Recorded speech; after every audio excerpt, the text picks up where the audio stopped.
On level, you could be the greatest individual in football history. We are back with another video. A day that we've signed Antony now, and potentially Dubravka, in it. What do you think, man? I'm good, man. I'm not gonna lie. I love a midweek football. You know, it makes everything go quick. We've got Tuesday, Wednesday, then we're the best game on Thursday. And then Antony's done, Dubravka's done. They're both going to be in the squad for Sunday. So yeah, I'm looking forward to it, man. It's going to be good. You know what? The more I've seen our attack this year, the more I've seen the first 4 games of the season. I want Antony, man, and I don't care what the price is. We'll talk about it anyway, but I don't care what the price is. I want him at the club. We need these players, and let's move, man. But I'm feeling good, man. I'm glad to be on. Obviously, make sure people are liking, subscribing, man. What are you saying? You all right? I'm good. Because now with the Antony signing, we're talking about off air. With a high-spending club in Europe. £227 million spent, 85 on Antony, 70 on Casemiro, 57 on Martinez, 14.5 on Malacia. Eriksen was a free. These fees are according to the Athletic before anyone says, oh, this website's saying this and all of that stuff, innit? And there could be one more interesting thing happening from now until Thursday. Ronaldo, Osihmen. Yeah. How do you feel about that? Osimen's a bit more of an old school forward, you know, who'll work hard. He wants to get in the box, score goals. And I'll be honest with you, like, it's so funny because I'm going to look at this like Darwin Núñez, right? And I remember when I was one of the ones in the group chat. I think you and Biz were like, no, Safo and Biz were like, yeah, I'll take Darwin Núñez. Me and you were like, because a lot of people want that sort of link-up play, the technical side of things. But what's a striker's job is to put the ball in the back of the net. A bit like Erling Haaland. Yes, he's okay technically, but he's there to score a hat-trick like he did on the weekend. Now, Victor Osimhen is not the best in terms of the whole technical and all that ability, but he can put the ball in the back of the net. So if this deal can be done, I'm all for it because it gives us something different. You know, he can run. He is a big player as well. He's more of a target presence as well. Like, he does give Manchester United something different. I don't really care about the maths of it, if you know, Ronaldo goes and we've got to pay a certain amount of wages and stuff. You know what I think it's going to be? I think if it does happen, it'll be a loan with an obligation to buy. Yeah, it'll be a loan with an obligation to buy, 100%. And I'm all for it. I'll be honest with you. We're in this era now. Me and you, babe, were talking about it months ago. The striker market is poor right now. And like we're going through that sort of transition where there's new forwards coming through. And Osimhen is one of them. So if you had to pick me like top 10 forwards in Europe or in the world, he'd probably be in that list. So at Manchester United, I'm taking it with the Ronaldo situation. You know, he's 37. We know he can't do what his body wants him to do. And Martial, I love him, as people know, but he's injury prone. So we need someone that can obviously be fit. And Oshimen's that guy. But I'll be honest with you though, Baines, I don't see it happening. I don't at all. I actually think Dubravka. So you think Ronaldo stays? And that's it. I think Ronaldo stays. What we got? 2 days? Thursday, yeah. Do you genuinely see us doing this? I'll be honest, no. But then at the same time, it's Jorge Mendes. Like, I don't know if this happens, kind of thing. I think if it does happen, it's literally now Napoli or United with Ronaldo in it. I think right now, if I had to choose something, it would still be United. But at the same time, when DeMarch is saying like there's still like important hours coming up and all of that stuff, and DeMarch is one of the most reliable journalists from Italy, I don't know, man. He'll probably be in another telling sign will be if he's in the squad tomorrow. Because if he's in the squad tomorrow, imagine he come on and got injured. That means he won't be able to pass his medical for Napoli. So he wouldn't be in the squad tomorrow if he's going on a Thursday, literally deadline day the next morning. So if he's in the squad tomorrow, he's staying. I just don't see there's going to be a way for him to leave. And I think what will happen is he'll stay and potentially maybe leave in January.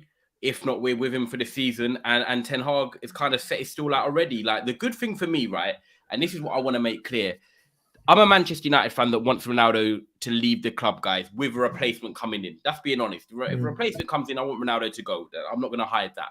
However, if Ronaldo stays, we still know he can score goals. But one thing that you guys need to remember that Ten Hag has got right is we've had 4 games with Ronaldo in and around the squad. The first game, he wasn't fit enough. The second game, first game he came on against Brighton, I think, in the last 20 minutes. The second game, we had the Brentford game. Then we've had the Liverpool game now. And the Southampton game. Now, he's not really made a massive impact, and Ten Hag hasn't been pressured into playing him. And a different manager like Oli, for example, sorry, Biz, but Oli would be like, it's Ronaldo, I've got to play him. But because Ten Hag hasn't played him, right, he even brought on Martial before Ronaldo against Liverpool. He's kind of set out his stall already to say, do you know what, Ronaldo, if you're going to play and stay here, you won't be my number one. So you've got to accept it for what it is, because it's about Manchester United now. So I don't have a problem with him staying, because I think he already knows that I'm not the number one. People said to me, Baines, if Ronaldo stays, don't you think it's going to cause a problem? I think Antony from The Athletic was on with me yesterday. He was like, but if Ronaldo stays, Ty, don't you think it could potentially cause a problem to the rest of the team? Like if, he's around and he's not playing. But I said, no, he's not played in the first 4 games and we've not had a problem. So do you think there's an issue with that, Baines? I'll be honest, I don't think Ronaldo... I think, let's be honest here, if I'm Ronaldo, my main aim is the World Cup, yeah? I think everyone knows that. Would you not want to look after your body for the World Cup? Because Ten Hag's not going to force you and play you every single game now. Yeah. Like, in my eyes, I think if Ronaldo's still here, he's playing on Thursday. I think he starts on Thursday and maybe you don't start against Arsenal, but you're going to be used sporadically, if that's the word, isn't it? That's the word. Yeah, is it? Yeah, I think this could be the most beneficial for you for the World Cup. And I was thinking this year, realistically, you got Antony on the right hand side now, yeah? And even though, for example, I've criticized the price and stuff here, one thing I've always said about Antony, his best attributes are those crosses when he cuts in onto the left hand side into the 6-yard box. He's a volume cross as well. You have Ronaldo up top, and you got Antony on the right. That's a good combination, for example, isn't it? You could argue in terms of that crossing ability, that's better than, for example, Martial or Rashford up top, because Ronaldo the area. Yeah, because Ronaldo is a very good header of the ball, and you'll get into some positions. Like, even for example, people might say, Ronaldo's not going to be the main guy. That's fine, isn't it? But having that as an option for Ten Hag, that's a brilliant option.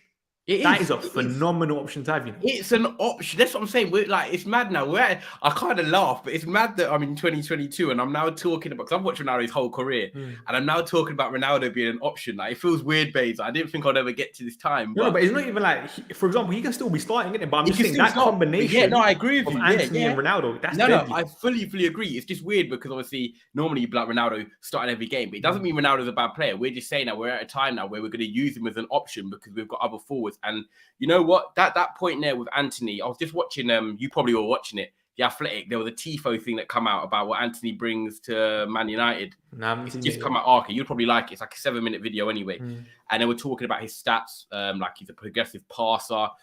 His crossing ability, his XG, like possession retention, is very high. His crossing ability was very, very high on that list. And obviously, you've seen him cutting from the right hand side and crossing. Also, he can go down the right hand side. But also, there have been games. I was saying this to people on the stream last night on Trafford Tunnel, that on the left-hand side, he's sometimes played there and he's got a great delivery coming from the left.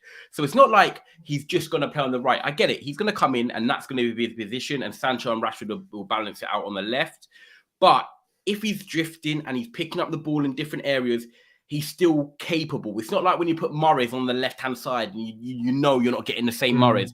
With Antony, because he has the ability to go in or on the outside, he's comfortable on either flank. And his crossing ability for someone like Ronaldo is going to be brilliant. And I think you look at the game last year, I think Rashford played on the right against Villa away and Cavani came on. And I think you remember the glancing header. We won 2 or 3-0 away there or something. Not last year, because we drew there. The year before that in lockdown. And Rashford crossed for Cavani. So, like, Antony's got that ability, and we want people at the end of them crosses. And I'll be honest with you, like, as much as people might not like Ronaldo... sorry, bear with me, Baines. Oh, that's right. I thought someone's at my door. That we need someone to get on the end of them. Like, I love Martial, but he's not that striker, like people always say, that's going to like be desperate to get across the 6-yard box. That's just not him. The dirty goals kind of thing, isn't it? Yeah, and Ronaldo definitely gives us that option. So if Ten Hag's looking at a combination of, like, when Antony crosses, who can he get in the end to? It would be someone like Ronaldo. If not, I'm very intrigued to see if someone like Rashford can start doing what Raheem Sterling does, getting in at the back post. We get, who's reporting this? That's mad. But yeah. Oh, yeah. I swear. Who's reporting it? David Ornstein. Right, that came out of nowhere. What's that on a free? It would be a very cheap deal, wouldn't it? Oh, wow. Mad. 17 million. 17? Yeah. Sorry, guys. I'm just... Well, that came out of nowhere, you know. Flipping hell. Yeah, I'm pretty sure Kanji's a United fan, yeah. But listen, man, he's joining one of the best teams in the country, man. You can't blame him. You can't blame him. But I was thinking this year, you see, now, even though, for example, like I criticize the price with in terms of Antony and stuff, yeah, Antony does give us a lot of options. And we saw it the other day in terms of us lacking that left-footed right winger, for example, isn't it? Like, he's still, I'll be honest, as much as I say him and Sancho, the similarities, I still think he adapts quicker than Jadon Sancho, though.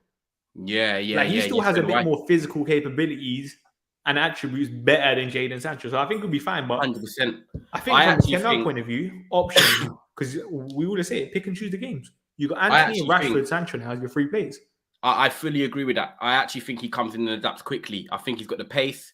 He's got the what do I want to say? The aggression, his defensive ability. He can also take on players 1v1. I know, right? People talk about this word explosive, yeah. And I'm one of them as well. Like, you look at Mo Salah, you look at Luis Diaz, you look at Sadio Mane. I'm just even naming Liverpool attackers here. But you look at players that have been successful in the Prem, like they can get beyond their man. Now, Sancho is a brilliant player, but we all know that he's one of them playmaking wingers where he wants to play 1-2s and be tucked in the pockets and stuff like that. Antony is actually the player that wants to hold the width and take on his man 1v1. He can go left, he can go right. And he'll give us that. Like, he's got short bursts of speed banes over like 20, 30 yards that he can get past his man. So for me, I actually feel like he's going to come in, potentially be on the bench against Arsenal, but then start every game from then onwards. Because I do feel like he gives us something different. He does. Can't lie, when you're spending £100 million on a player, he's going to be a record. Is he more than Pogba now? Second most expensive player. Pogba the highest still? Yeah, 93. 93. Okay. Is that what Pogba was? 93? Yeah, I think it was 89 plus 4 million add-ons, I think it was, isn't it? Okay. So I think, listen, it's interesting, isn't it? I was thinking this the other day, like, Antony is like the first real like jogger Benito player that we really had since, you could argue, what, young Ronaldo. I was trying to think, like, I can't really think of anyone. Yeah. From United over the last couple of years. It's been like a young winger. Say it again. No, like just flary player at United. You probably have to say young Ronaldo. Yeah, if not Januzaj, if you count him. Yeah, but he didn't really. I know. People loved him. Yeah, Nani, Januzaj. Yeah, that's who I would say. Like, we're talking like, no matter what, he's still a player who's going to get off his seats kind of thing. 9 years ago. Yeah.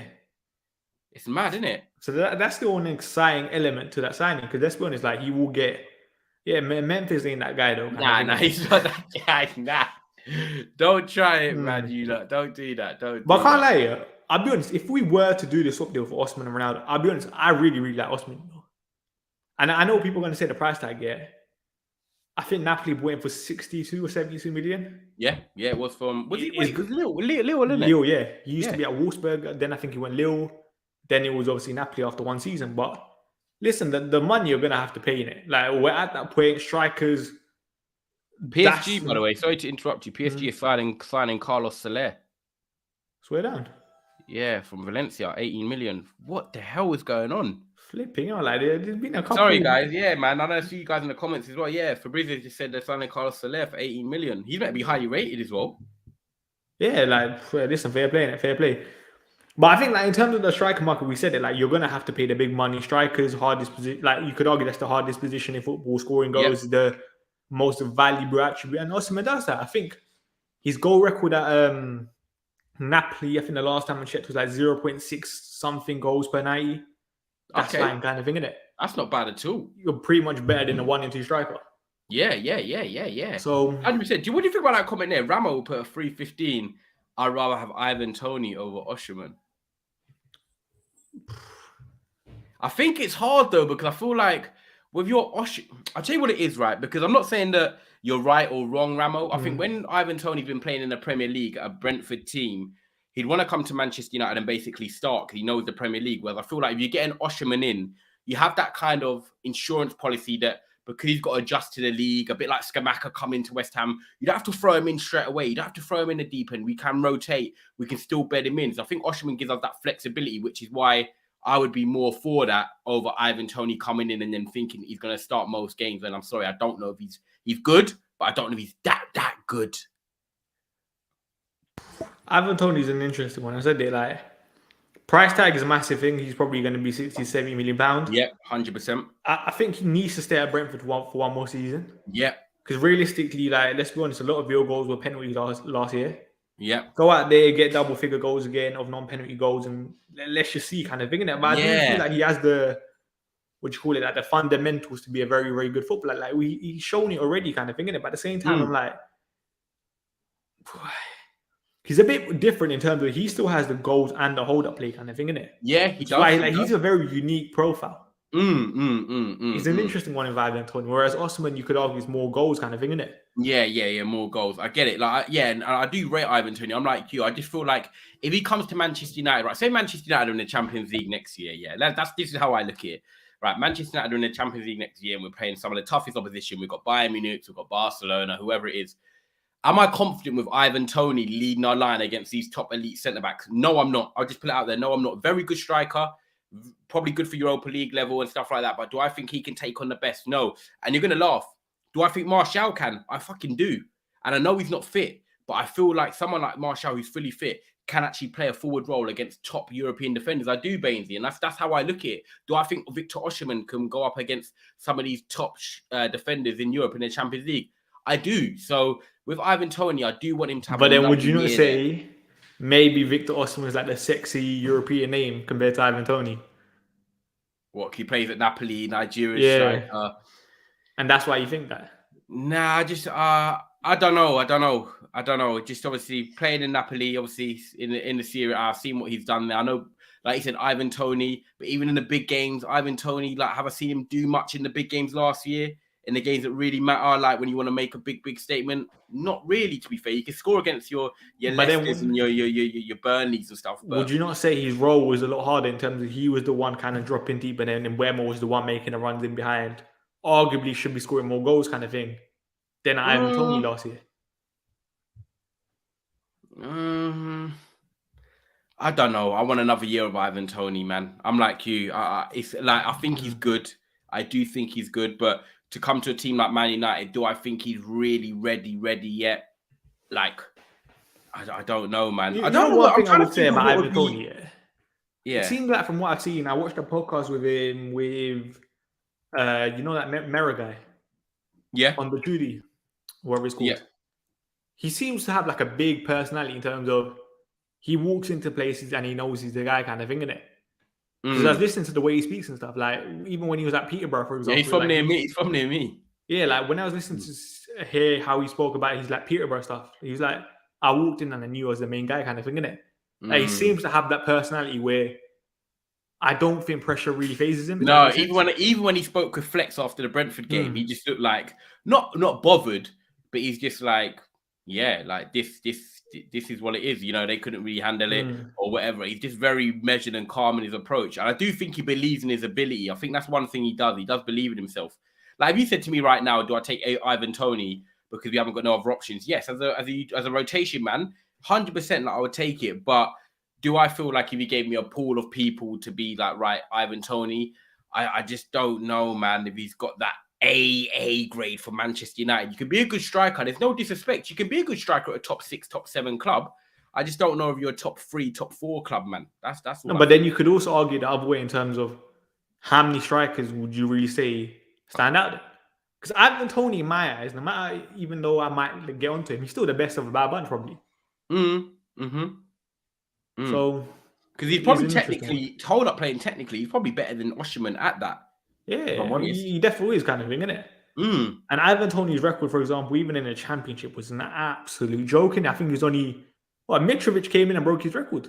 Yeah. When he got 31 goals, 10 assists. I know, like, I think 9 of them were penalties. I think last season, I think he only got 7 non-penalty goals kind of thing, innit? Which is where I say he needs one more year in the Prem. Yeah, 100%. Let's see what happens like next year. I think, and big up everyone that's in the comments, by the way. Make sure you are liking the video, by the way, and subscribing to Bainesy on his way into 6K. My channel is Trafford Tunnel for Man United content down below in the title as well, and Never a Foul for generic stuff. But I think, Bainesy, what it is, we're in an era right now where it doesn't take long for your name to be out there. Like, if you have one good season, it's like everyone talks about you. I feel like now it's gone are the days of like being consistent for 3 years. Like Ivan Toney scored goals at Brentford in the Championship. I get it. Peterborough the year before. He scored what he said 12 goals in the Prem last year. A lot of them were penalties. But like all of a sudden you've gone from Peterborough, Brentford second season. And it's like you're getting linked to a move to Manchester United or people want your man. Like, is it the bar's quite low now? Do you know what I mean? Do you get the angle I'm coming But from? remember, I think there was a couple of weeks ago where I think I spoke with you and I'm like, no one really stands out in football like that kind of thing, innit? If that makes sense. Yeah. I think that's just kind of how football is. And someone said Osihmen scoring 14 goals in Serie A. No, thank you. You need to know, like, if you contextualize his goals, for example, I think last year he got 14 goals in 23 starts, I think it was. A goal, 0.64 goals per night. Yeah. Come on, man. Like, if you contextualize those numbers, that's calm. And I That's don't think very calm. Napoli, like, they're not that type of team that create 100 amounts of chances. They're He's quite. already got 2 goals this year in 3 games. Yeah, do you know what I mean? On, yeah. And you need to know, I think last year, remember, he had that little eye or nose injury. Yeah, he was playing with a mask thing, innit? Fractured cheek. Yeah, he was playing with that mask thing. And you never know if how that blocked, for example, like his peripheral vision. Is he still playing with that? I can't even remember. Yeah, because I know he scored 2, but I haven't watched the games. I think it's interesting kind of thing, innit? Like, I like Osihmen personally, innit? So if you're honest then, so say tomorrow, Ronaldo's not in the squad and it's like a deal has been agreed, a deal potentially could be agreed for Ronaldo to go to Napoli, Osimhen to come into Manchester United. I'm buzzing. Are you in favour for the move? I'm biting a hand off. Yeah, same. Loan with obligation to buy for next year. Like people can say 80, 90 million pounds. That's how much you're going to cost after. Yeah, and we're going to go in for a forward anyway, so we might as well just see. Yeah, and in my eyes, he's probably one of the better forwards out there in world football. 100%. And also with obligation to buy, does that mean you have to buy him, or is it depending on performances? So it'll be you have to buy it with obligation kind of thing, innit? Even if he's pants. Yeah, but then something could be like. Apparently, for example, the Dubravka thing, that's with an option to buy, innit? Yeah. But apparently, the requirements to make it an obligation are very, very easy kind of thing, innit? Like his license hit them. So Dubravka will probably be a Manchester United player from what I read, like on a full-time basis. Okay. Yeah, well, it'll be interesting if the deal's offered to me, Baines, and it's Osimhen Ronaldo swap. I have to take it for the benefit of this football club, and also. I think it's one of them things that Osimhen is going to score goals. So to have like technical players like Antony, you've got Sancho, you've got Martial, then you've got a bit of more of your raw, as in Rashford and Osimhen's. It's nice to have a bit of the number getters kind of thing. Yeah, the number getters. Exactly that. You need people that can sort of chip in when them scrappy goals and the ball comes across the 6-yard box and he just pokes it home. Like, I'm all for that. I don't care. That's the difference between Man United drawing a game and winning a game. Osimhen does that for us. Because that's what I said to you. Like, I have my doubts over Sancho, Martial, Antony front three. Like, personally, I think Ronaldo complements those winger combinations a lot better. But I don't think... I think in terms of them crossing and him getting the end of things, maybe. But in terms of Sancho and Antony having good games and being involved in a game, Martial is the guy for that. But then I think in terms of effectiveness and results, you would want more of a GA baller combined with the techie. Like, for example, you say Martial was making like more goal-orientated runs, for example, innit? Then I would be like, you know what, that's fine kind of thing. He can bring the hold-up play, but then he also gets those dirty goals. But he's tight in the pockets. We hold the ball better. We camp teams in more. Like, but then we can create more just because he's not a goal scorer. It doesn't mean that. Yeah, but then also at the same time, like, we're not that Manchester City level where we can control games 60+ possession kind of thing, innit? That you don't necessarily need that. I don't know. I'll be honest with you. Kind of thing. We've watched the last 2 games of Man United, and we know how much we need Martial already. We're sitting here winning comfortably. But I mean, in terms of, for example, our winger combination kind of thing, innit? Yeah, but I know. But basically, we've seen Sancho and Martial play together. It was Rashford when it was in the pre-season. Now we're just throwing in Antony instead of Rashford. I still think Martial's the glue for that. I really do. I know. That's what I said. I know you might think it's biased, but no. But that's what I said. Like, if you want to play Martial in my eyes with Antony, I really want to see Rashford. So and I know a lot of people don't like Rashford. You generally don't think that I know obviously we don't know, it's hypothetical, but you don't think a Sancho, Antony, and Martial front three is going to work? No, I think it can work. But I'm just saying in terms of a nice balance, of different profile players, I would want a Rashford there. Yeah. Like, my eyes, imagine this here.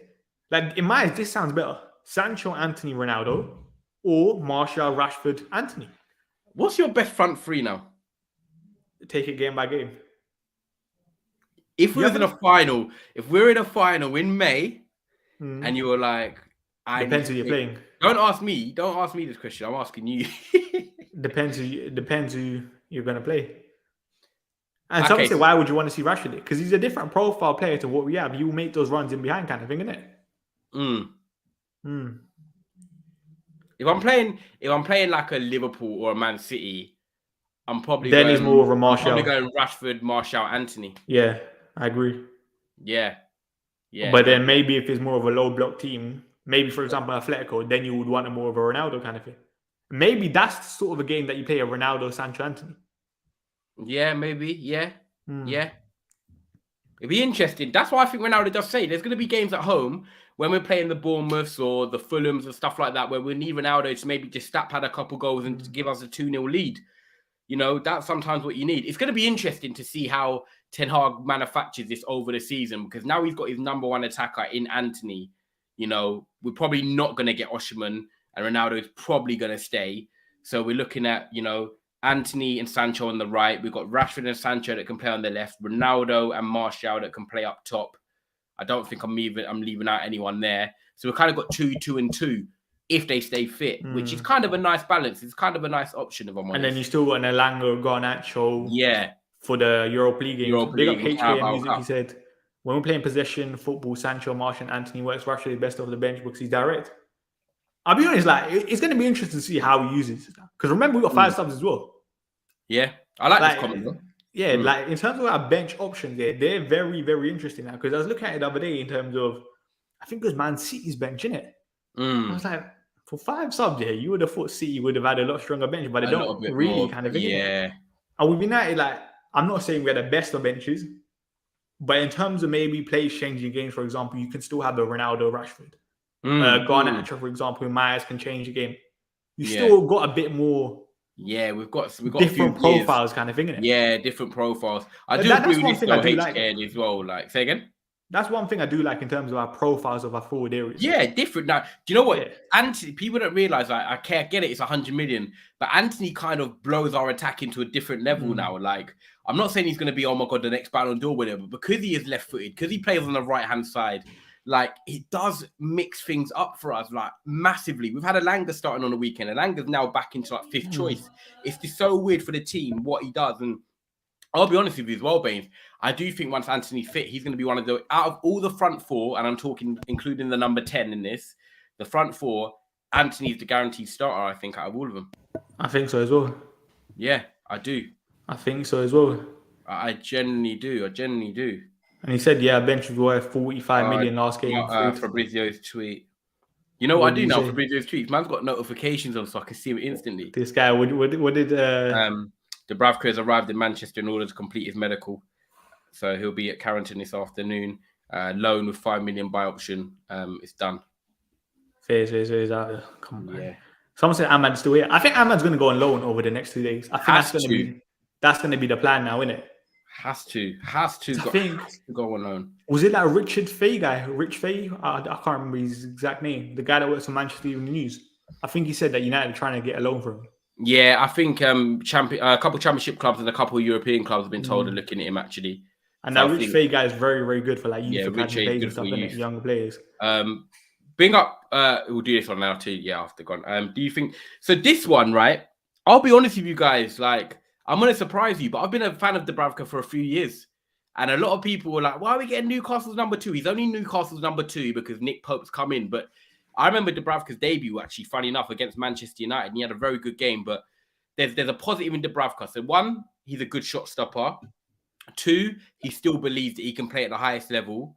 3, I don't think he's coming with the mentality of just being a number 2. I think he actually wants to press De Gea.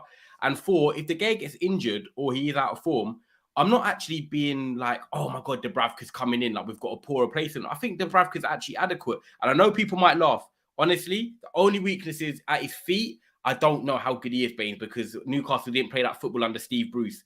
But in terms of a keeper, he probably commands his area better than De Gea, and he's a good shot stopper as well. So Honestly, if you see my tweets from time ago, I will go back and prove it, Baines. I'm actually not happy. I'm not unhappy at this signing. It's a number 2, guys. You're not going to get many number 2s that are as good as Dubravka. And I'm being real with you. He's better than Like, Toney. Yeah. You 100% hand on heart Yeah. to say that. Honestly, people are saying, I don't know why people are so disagreed. Like, even Antony last night from the Athletic, who was on with me, saying, I don't get this uproar about Dubravka. Like, he was a number 1 for Newcastle last year, and then he helped them. They finished 4th in the table after Eddie Howe came in. He's part of that team. As a number 2, people are sitting here and moaning. I don't get what you want. I'll be honest, I don't really care in it because I know he's never really going to play because De Gea is the number 1 kind of thing, and I don't think he can displace De Gea. But at the same time, you just move it. Like, he's a cheap backup keeper. United wanted a backup. Go ahead with it kind of thing, and I don't really care. That's just my personal opinion. Would I have wanted someone maybe a bit more comfortable with a ball at his feet? I think we were linked with that Freiburg keeper, for example. Like, his underlying numbers with the ball at his feet are a lot better and all of that stuff. Yeah, maybe, but his backup keeper, man, like I said it at the time, I don't really care. Remember when we were linked with a backman from Watford? Yeah. I said it at the time, I don't really care. Like, realistically, what are the chances these are actually going to play? Like, Yeah, De Gea is not like... Europa League. There'll be Europa League and Carabao Cups and stuff like that. De Gea is not, realistically like Alisson, is it? Because Alisson's a bit more injury prone kind of thing, isn't it?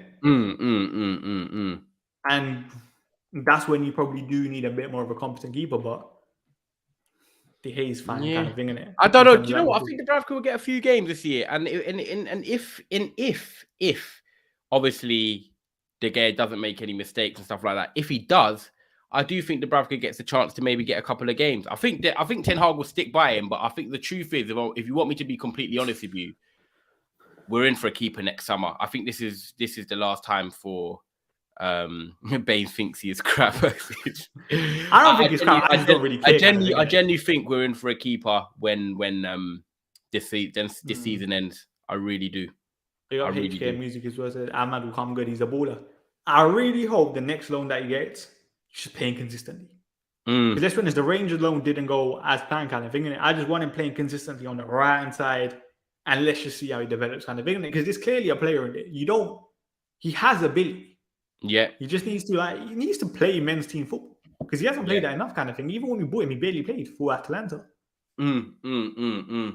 Some said you should go all out for Mania next season. Listen, there's a couple of good keepers. Sanchez, Raya, Diego Costa from Porto. I think he has a release clause. Let's see what United do kind of thing. I'm not sure in his Sanchez, man. I don't know what it is. No, but I said it like he's a 7 out of 10 in where he's Yeah. He's just got always their little moments in him. I'll let you answer this first. What do you think of Rashford up front? The other day, I thought he was poor. I'll be honest, I barely realised Rashford was on the pitch the other day. But I thought against Liverpool, he done all right kind of thing. And I still think his best position is off the left. I think, especially when he's playing teams low block, you don't really want Rashford up top. You want him kind of facing the opposition goal. You don't want him like he's back facing the goal kind of thing, innit? Yeah, bro. Rashford up front, not for me, Montana, man. Like, the Liverpool game was the perfect game for Rashford. Like, if you're playing Man City, you're playing Liverpool, you got pace in behind because they play such a high line, then I can understand the Rashford playing up front because we haven't got any other options and he has got pace to get in behind. But when you're looking to, break down teams, you need a technical forward, you need someone that can do a bit of everything. Rashford, unfortunately, is just not that guy. He's a left winger for me. Like, I'm just not happy when I have him up front. I just feel like even the game against Southampton, it was like pinball. We had no one to make it stick. Nothing like that to, hold the attack and keep the ball. We just looked out of it and we scored and won the game by a moment of brilliance, really, from Bruno, which is a great finish. But I'm not really feeling the Rashford up front. And Dean Henderson, no. You're good the other day. Saved the penalty. Saved the penalty. Whoop-de-doo. He saved 2 out of 5, 3 out of 5 penalties. Harry Kane, 21 penalties in a row. No, Baines. He gives me Jordan Pickford vibes. I just want a proper keeper that I can come in and I just have a 7 out of 10. I remember Edwin van der Sar. Guys, Edwin van der Sar was not the best in the world, but he was a solid 7, 8 out of 10 every week. The keepers gave the defense confidence, and I don't believe Dean Henderson does, man. Like, he's okay. He's a bit too much of a try-hard. He wants to be that guy in school that, like, look, I done my homework first. I'm not into all that, man. You're an Like, you know what I idiot. mean? Bro, I just don't. Dean Henderson would be good at Nottingham Forest and then mid-table teams, but I don't think he's cut out for Man United. Okay, I think I'll be honest. I think he's kind of ruined his chance at United with what he said.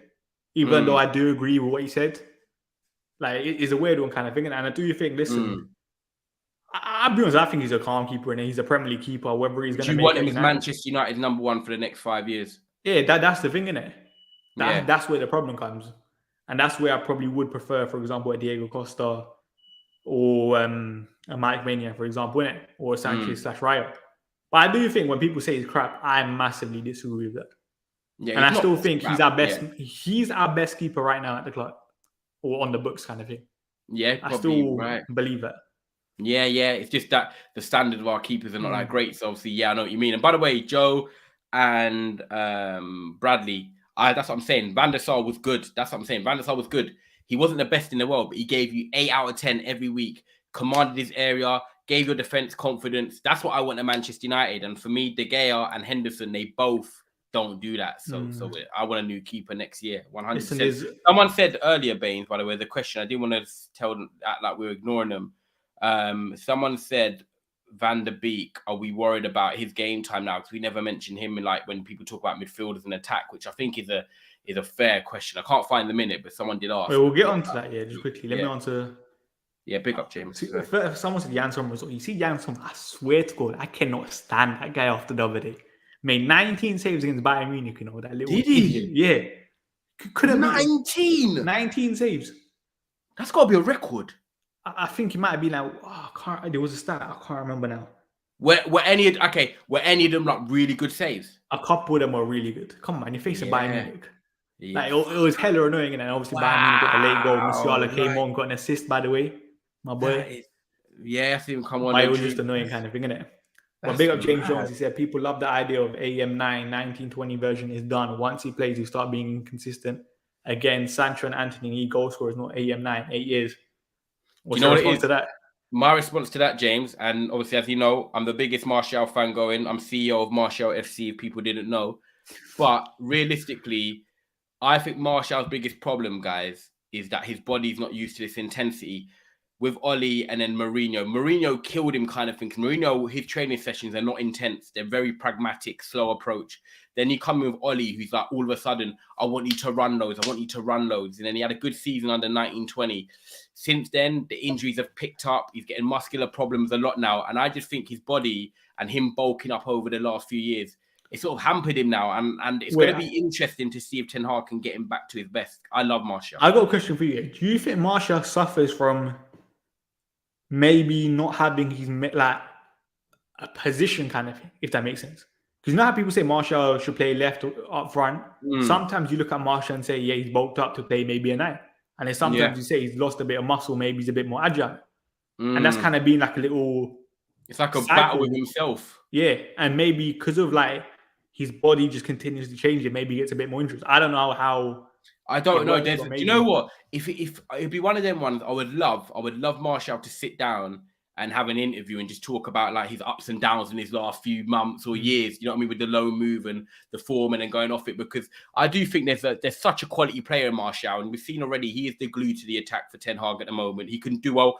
What should I say? He's the best player in our squad currently that can do what Ten Hag wants from his forwards. That's how I put it. So hard with this other day. Should there be a glue?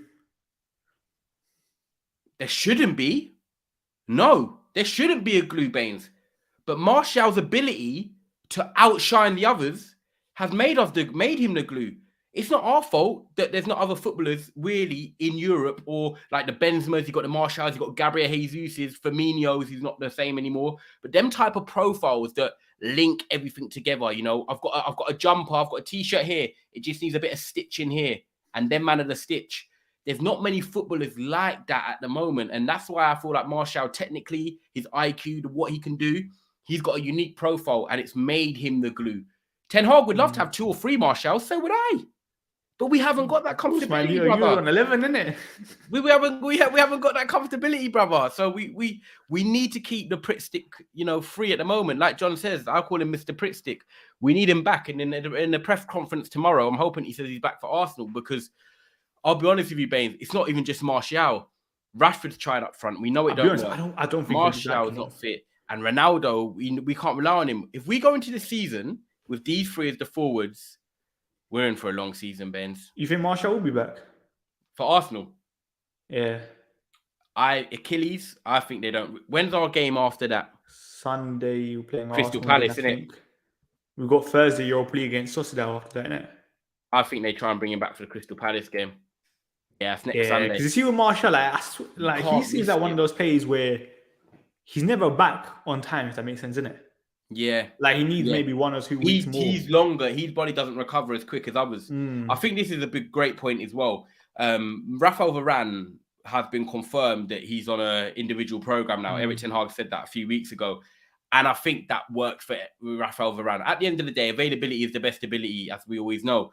And we need Rafael Varane fit as many games as possible. Now, if that means putting him on an individual program, then so be it, because we want him fit come game day. Robin van Persie, we signed at 29 years of age from Arsenal. He went on his own individual program with Ferguson just so we could have him fit and playing every week. We got the title. He scored goals. No one's complaining. Now, Martial is in his 8th season now, and we need him fit because this looks like it could be one of the most important for Ten Hag's system. Now, put him on a program as well. If it's going to work for him and we can keep him fit for most games, let's say 75% of the season, that's what we need. Don't have him running so much. Don't have him doing all these intensity training, because if it doesn't work, then we're just missing out on having him. But if you can put him on a lighter program and he's fit for most of the games, then perfect, because what gets us results? Winning games, and it's once a week. But I do agree with this. Like, he definitely needs to be on his own individual program, because you can clearly see like injuries is a massive, massive negative with Antony Martial kind of thing. Same thing with Rafa Varane, let's be honest. And I don't think Rafa Varane should play on Thursday, by the way.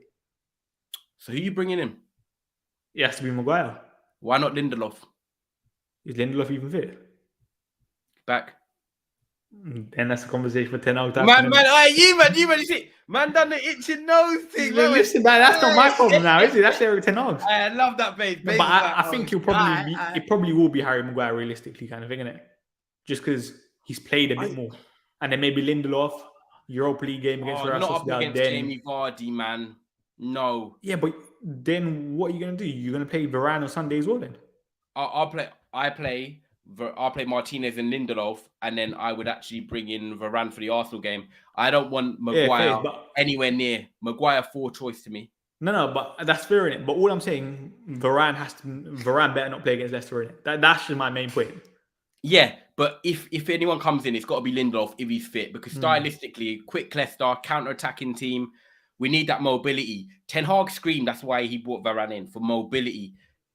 We know Maguire's the least mobile in this team. We know Maguire doesn't really do anything in terms of leadership. We know he's not actually that great in the air, even though that's his biggest thing. For me, Maguire's now 4th choice, man. I'm pairing Martinez with Lindelof, and if not, then I'll play obviously Martinez with Varane. 1 more game, and then the Arsenal game. If he can do it, then rest him for the whole week and not play him in Europa League. I think Ten Hag would love to get Varane for the next 2 games in and say rest you for a week. Yeah, I'll be honest. I'm not willing to take that risk, because I don't want Varane to get injured. Then maybe we miss another 2 weeks of Rafa Varane kind of thing, innit? Like someone said, we need Varane for both. 100% Harry kind of thing, innit? But if I was to prioritize a game of this week, it will be the Arsenal game. Yeah. I agree. I think you can probably get away with a Harry Maguire / Victor Lindelof against Leicester, hopefully.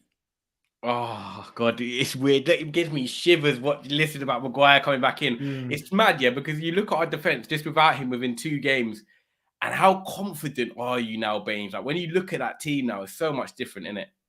I think from a defensive point of view, I'm fine in it, but I did say this the other day at half time. Our build-up still needs to improve from the back. I don't think Rafa Varane partnered with the other day with Scott McTominay ahead of him provide enough in build-up. Nah, it doesn't work. Hopefully Casemiro will come back in though, I think. Well, Casemiro did look right the other day. Someone says that Antony eligible for the Leicester game. I don't think Antony's not, by the way. And I think he'll be there for the Arsenal game, innit? Because he'll be in the Arsenal squad. He'll be in the game for the Arsenal game. He'll be in the squad. Work permit, all that stuff, innit? Yeah, but he's got his work permit and stuff sorted out. Yeah. So he will train. What's happening with Alexander Isak right now at Newcastle? Yeah, Isaac won't be available to the weekend as well. Because he don't have his work permit thing, innit? Yeah. So I think it'll be interesting. Well, listen, we have options now, innit? Like, he's looking a bit better. Yeah, I it want to does. ask you this now. What do you rate our window out of 10? High spenders in Europe. We signed Ten Hag's number one target on the right hand side in Antony. We got in a world class DM in Casemiro. We got in basically Ten Hag's second choice centre back in Martinez. Taro Malacia, that was Ten Hag's number one choice basically. And Christian Eriksen was very good business on the free. 227 million spent. I'm torn between a 6 and a 7. Explain. So the reason I think it's been a better window. So guys, if you look at Manchester United, right? Ragnick said we needed 10 players. That was including players that left on a free, and then now we've got the players that have come in, which, like you said, Malacia, Martinez, Dubravka, Casemiro, Antony, Eriksen. Yeah. So we're looking at that now. Oh yeah, and Dubravka. Yeah, Dubravka, right. So for me, when you're looking at signing players in your Manchester United Baines and you're not in the top 4 and you're not challenging, you want to get back to there as quick as possible, but in the right way. Now, Manchester United signings, how many of them go into the starting 11? Quite a few of them. We've not signed players that are going into the squad. Malacia, starter. Martinez, starter. Casemiro, starter. Eriksen, half and half. Antony, Wait, he started every single game so far? Exactly. So, yeah, exactly. Half. Yeah, so say 4. Antony, starter. That's 5. We've brought in 5 starters into this team, which actually is nearly half a team, including Martial coming back from a loan. It feels like a new signing. So for me, in terms of Ten Hag getting the right signings in, he has, because they're not squad players. Are they going to play? Are they going to do? No, they're all starting, and they've made an improvement already. The downside, we needed an extra midfielder to go alongside Casemiro. I think everyone knows that. And we probably need a forward because Martial and Ronaldo, we can't rely upon them. So they're the 2 negatives from the window. But in terms of the players we've got in, 8 signings in? Yeah, exactly. And in terms of the window we've done so far, I think in terms of the players, they improved the starting 11. So for me, I'll probably just say sneak in a 7. Like, I get it. A lot of people are saying 5 and 6 and stuff like that, but we still spent and got a DM. We've still got Eriksen in. We've still got Malacia. We've still got Martinez. And we've got his main attacker in Antony. Like, I'm going 7.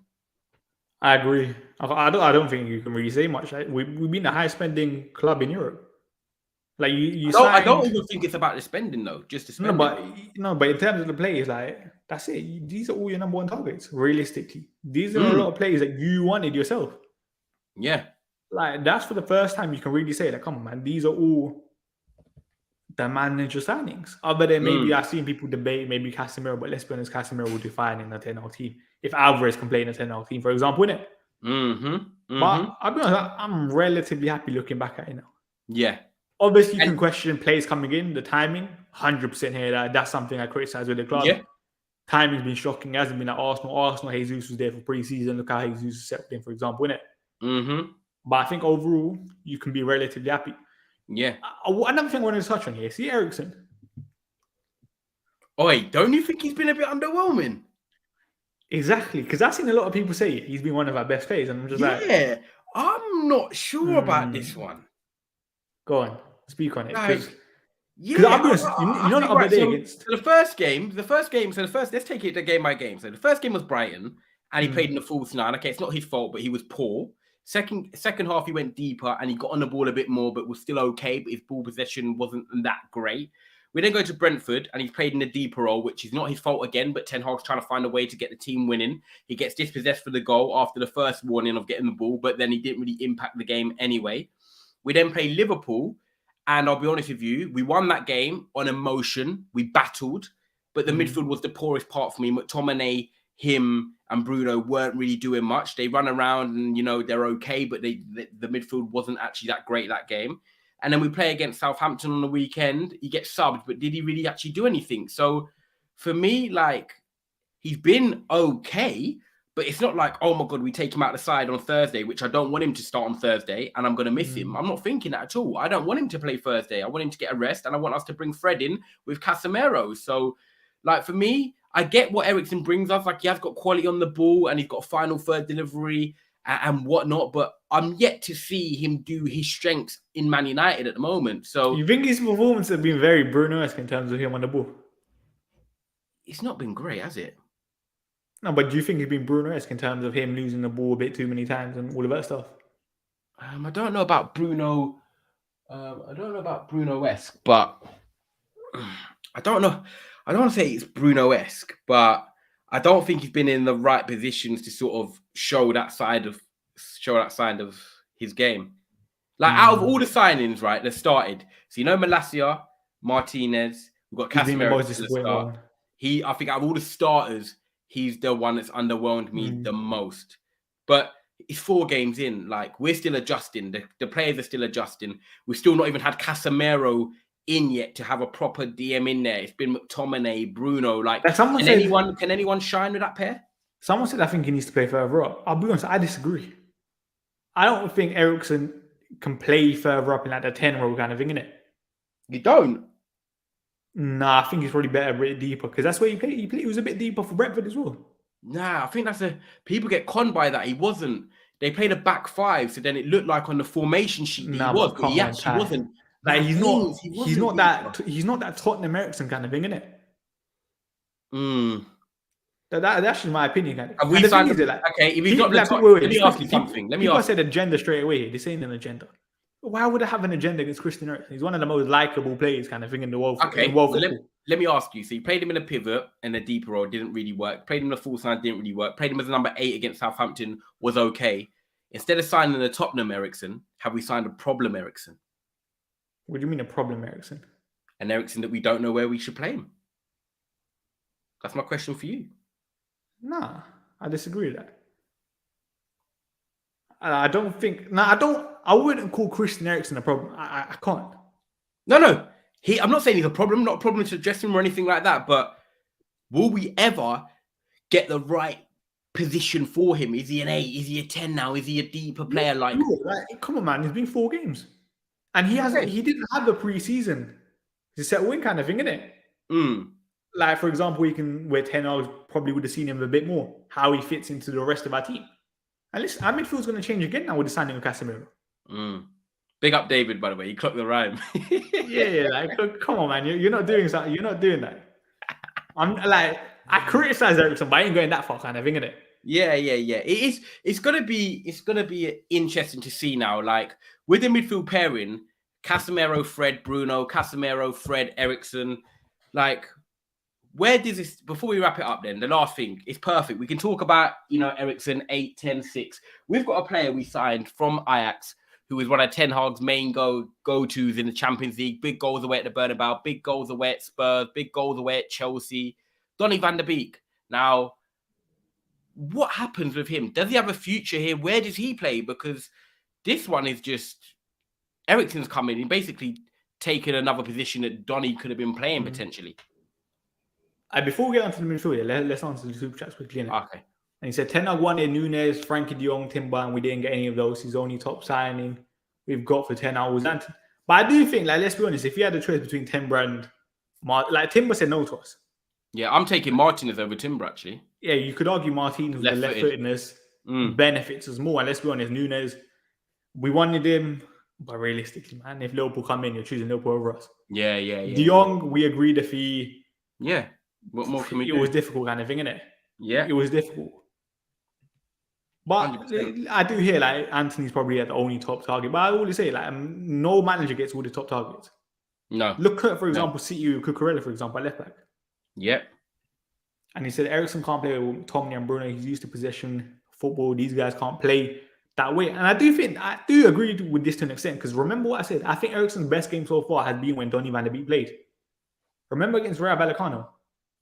Oh, yeah. Yeah. The game that I went to. Maybe it was me in the crowd kind of thing. But I thought Eriksen was very, very good in that game. And he linked up very well. Do you think a Casemiro, Van der Beek, Eriksen midfield could work?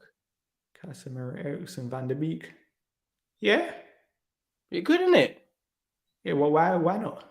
Yeah, no, it's interesting. I like that comment from HK. He said some good things today.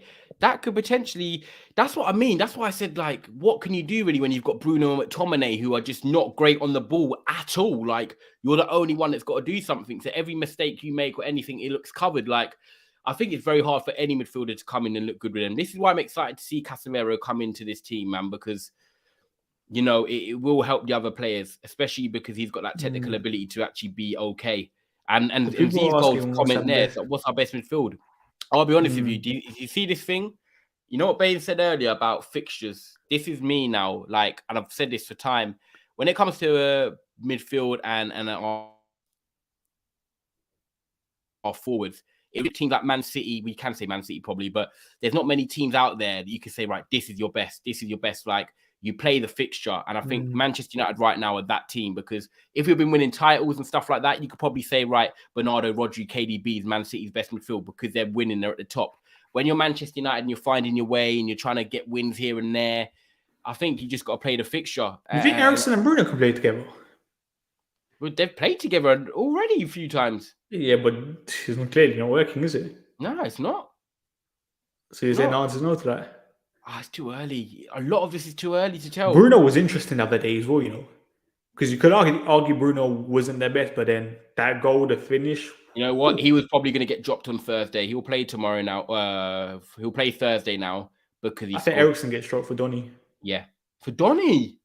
Oh, actually, could be Fred, innit? I think Casemiro, Fred, and Bruno. Flipping, oh man! It's a Portuguese midfield, mate. It's a Portuguese talking midfield. They're all going to be like, "Hey, this guys, you're such an idiot for that." Oh my god! They're going to be knee sliding. Go. Ty is on the Brazilian hype, innit? He's on the Brazilian hype. But I think it could be interesting, innit? I don't know, man. Like someone said, Toney ain't really got much of a future. I said there's like, realistically, the only game that I know he's definitely going to be starting is Real Sociedad, for example, now, innit? Yeah. And that's next week. Impact, Baines. This is it. You come in for one game, you can't do much. And this is what I said on the stream with Matisse earlier. Like, we see in Malacia, for example, Malacia was given a chance. He took it. He started. Varane was given a chance over Harry Maguire. He took it. Yeah. So if you're a player and you're taking a chance, you can't really, complain. It's true. It's true. I don't know, man. Do you know what? The exciting thing for us is that we're hitting a busy period now. Midweek games, Premier League, Europa League next week. I think even after September, I think in October, I think it is, we've got like 9 games. We need a squad fit, man. 9 or 10 games. We need a squad fit. Everyone's going to get their minutes. Everyone's going to get a chance to shine. It's just whether they take that. And, you know, better times are coming for Man United. That's one thing I can guarantee. Like, I feel like Ten Hag, with that big win against Liverpool, has had his moment now. Like I said to you last week, he's there with the players now. I think he's got the trust of them. Now it's about him delivering the results because we've got to kick on now. This is a massive week. I was saying yesterday, we're on 6 points now. By Sunday, Baines, we could be on 12 points. That is such a massive relief, man. I really hope we win these next 2 games. That will set us up perfectly for September. I think Arsenal now, Party out, El Neni out, just slightly more confident now. Yeah, it gives us something Antony to work with. on the bench. Yeah. He's interesting. Let's see, man. It gives us something to work with, man. Yeah, guys, hope you're liking the video, by the way. I don't know how many are in here, but please make sure you're liking the video, people. 220 people here. Yeah, man. Subscribe to Trafford Tunnel as well. Wow, we're not even on 100 likes, you know. Not even 100 likes? Nah, disgraceful, man. Oh, my God. You lot, quickly. We've got a minute left. Your thumb is not lit up. Just quickly light it up. It doesn't cost you nothing. You're not going to get shot. Just hit the like button. And honestly, that helps with Baines' algorithm so much. It pushes out these shows to wider people and everything like that. So honestly, it helps so much. And lastly, my channel is Never a Foul, which is generic, but also in the title, as you can see, Trafford Tunnel is our Manchester United show channel. I do shows on there as well. Big up Cass that does them with me. Baines is actually on tomorrow. So Baines is on with me tomorrow at 6 o'clock. So we're going to be talking about the game tomorrow and something else as well. So yeah, guys, please make sure you smash a like on this video and subscribe, man. Come on, get this to 100. There you go, Baines. And someone said Arsenal there for signing a midfielder. Listen, we'll see in it. We'll see if the midfield was Tielemans and Xhaka together for the game against United. I don't mind. Yeah, like I would fancy it, so I was kind of thinking it because let's be honest, you think Tielemans will take Xhaka's place when Partey's fully fit, kind of thinking it, or they're like Xhaka and Tielemans rotate, but we'll see what happens in it. We'll see what happens. First of all, Leicester, we need to beat them because that's not going to be an easy game. Knowing United, nothing's an easy game. But that's pretty much it, innit? Yeah, man. Sick show, man. Anything else you want to say before we wrap this up? Nah, man. Just make sure you hit the like button. Make sure you subscribe if you're new. Big up Statman every single time. And we'll be on at 6 o'clock tomorrow on Trafford Tunnel down below, man. Yeah, big up everyone for watching. I will be back. What's tomorrow? Wednesday. Got hard on it, you? Oh no, you haven't now. Nah. No. I don't know, man. Maybe like a youth video for tomorrow, but we'll see in it. But big up everyone for watching. I'll be back soon.